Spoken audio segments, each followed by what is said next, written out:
I said to the old man, Reb Aryeh Leib, I said, let's talk about Benya Crick. Let's talk about his lightning-quick rise and his terrible end. 3 shadows blocked the path of my imagination. There's Froim the Rook. The steel of his deeds, would it not bear comparison with the king's own strength? There's Koka Pakovsky. That man's madness gave him all he needed to wield power. And did Heimdram really fail to catch the glint of a rising star? So why did Benya Crick alone climb to the top of the rope ladder, leaving the rest of them dangling below on shaky steps? Why him, you want to know? Why not the rest of them?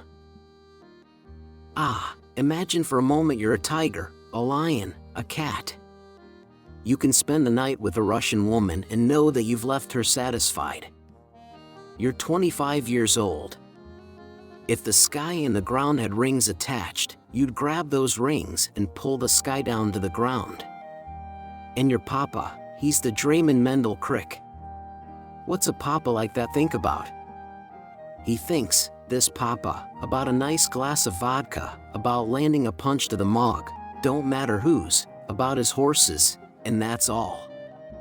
You want to live, and he makes you die 20 times a day.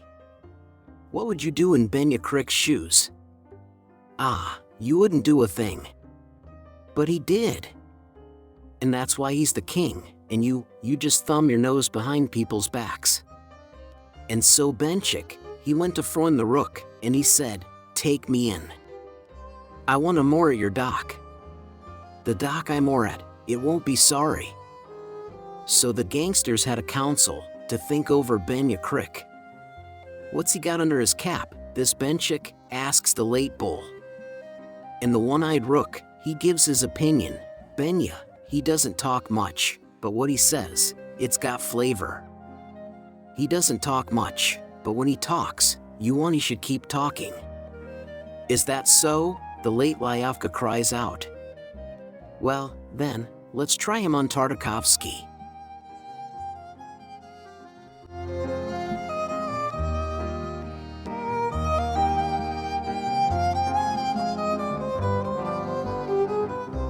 They used to call Tartakovsky Yid and a half or 9 shakedowns.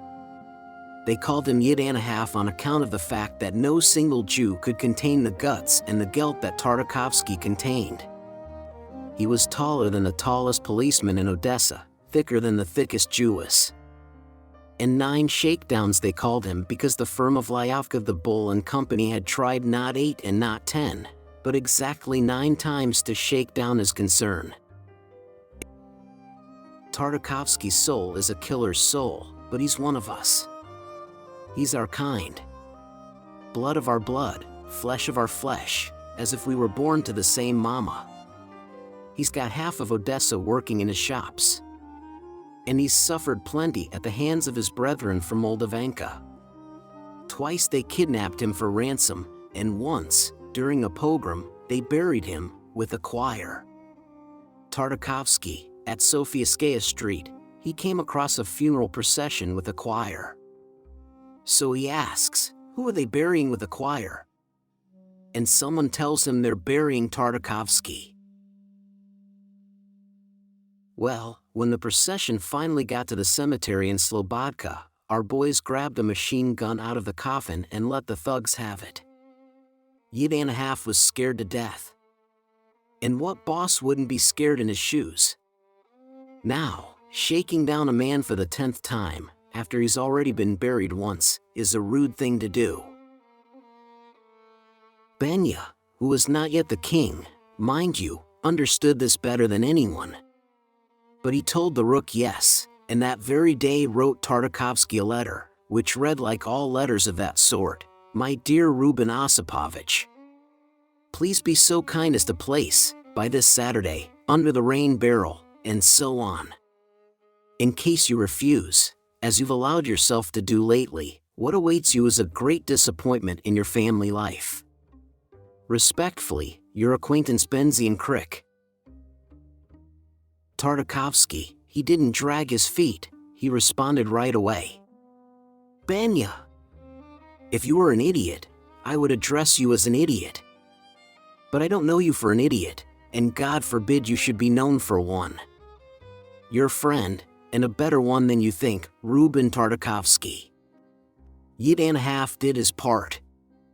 He wrote a letter. But the post office, it never delivered the letter to the right address. Benya never got his answer, so he got sore. The next day, he shows up at Tartakovsky's office with 4 of his friends. Yid here? No, the boss is out, says the clerk, a Mugenstein, name of Joseph, the bachelor son of Aunt Pezia, the one who sells chickens down on Seredinskia Square. Then God help you. Open up that till.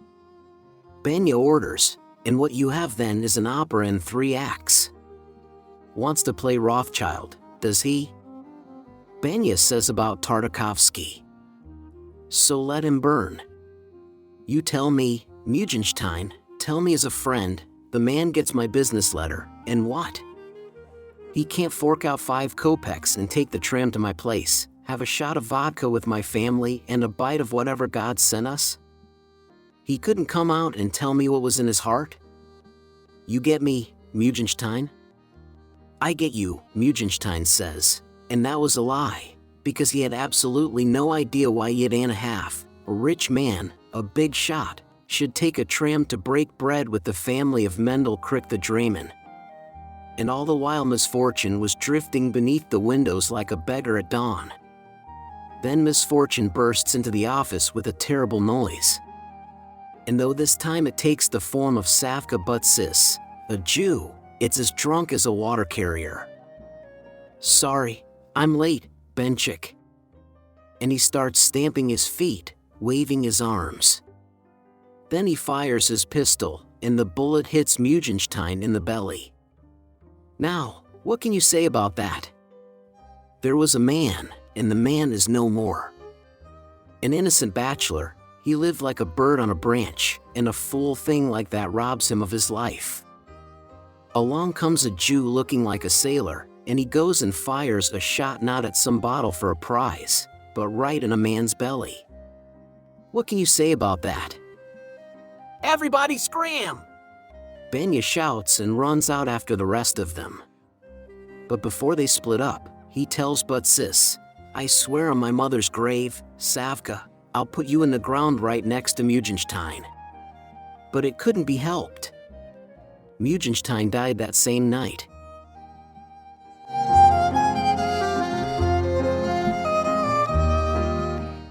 And it was then that Yid raised a big stink all over Odessa.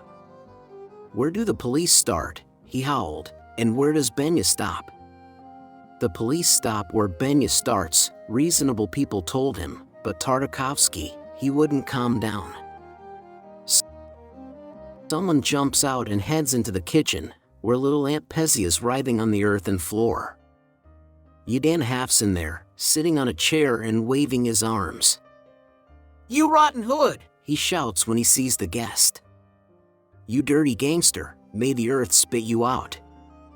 That's the latest fashion with you mugs? Going around killing live people? Monsieur Tartakovsky, Benya Crick replies in a low voice. 2 days and 2 nights I've been shedding tears for the dearly departed as if he'd been my own brother. I know, you don't give 2 kopecks about my young tears. But shame, Monsieur Tartakovsky, in which fireproof safe have you hidden your shame? You had the nerve to send the mother of our lamented Joseph 100 miserable rubles. When I heard about this, my brain stood on end, right along with my hair. 10,000 on the spot, he roared. 10,000 on the spot and a pension till her dying day. May she live to be 120. Then they had words. Yid had some choice ones for Benya. Now, I wasn't there to see that fight. But those who were won't soon forget it. Well, they finally came to terms, 5,000 in cash, 50 rubles a month.